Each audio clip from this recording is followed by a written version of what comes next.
Merci, Monsieur le Président, Madame la Ministre. 12 personnes, dont des dirigeants politiques élus démocratiquement par le peuple, ont été emprisonnées depuis octobre 2017. Ces faits ne se produisent pas dans des zones du monde que l'on pourrait penser en proie à des dictatures, mais se passent dans notre Europe démocratique, aux portes de la France.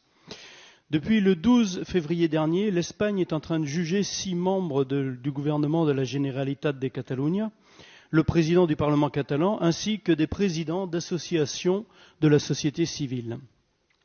Les chefs d'accusation sont tous plus disproportionnés les uns que les autres. Rébellion, sédition, désobéissance, détournement de fonds et même conspiration criminelle. Leur supposé crime a été l'organisation d'un référendum sur l'autodétermination de leur entité politique, leur pays, la Catalogne, le 1er octobre 2017. Pourtant, le scrutin s'est déroulé sans aucune forme de violence de la part des électeurs ni des organisateurs.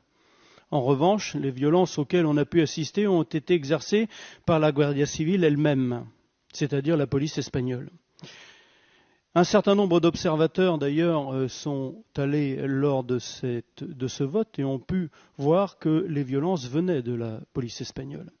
Face à cette situation de blocage et de crise, la réponse ne peut pas être judiciaire, mais politique. Les personnes accusées n'ont fait qu'exécuter le mandat pour lequel elles avaient été élues à l'automne 2016, à travers des élections régionales dont le scrutin a été légitime, démocratique et reconnu. Dès lors, juger l'action des dirigeants catalans revient à juger le peuple catalan lui-même. La question ici n'est pas de savoir si on est pour l'indépendance de la Catalogne ou si, à l'inverse, on est un défenseur de l'unité espagnole. Si l'on se dit démocrate, on doit évidemment réagir. L'Union européenne se doit de réagir.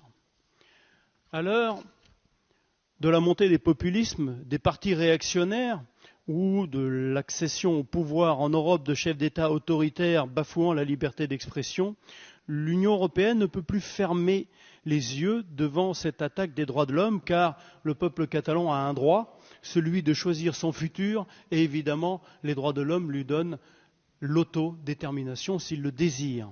Donc, le Conseil de l'Europe aurait tout intérêt à se saisir de cette question et je remarque que le peuple catalan a fait preuve aujourd'hui d'un pacifisme qui, moi, me remplit évidemment d'une certaine fierté de leur part parce que je pense que dans bien d'autres pays, on en serait arrivé à une dictature comme en Serbie. Donc je pense qu'on aurait intérêt à remettre tout le monde autour de la table pour discuter d'une solution politique et négociée. Je vous remercie, Monsieur le Président.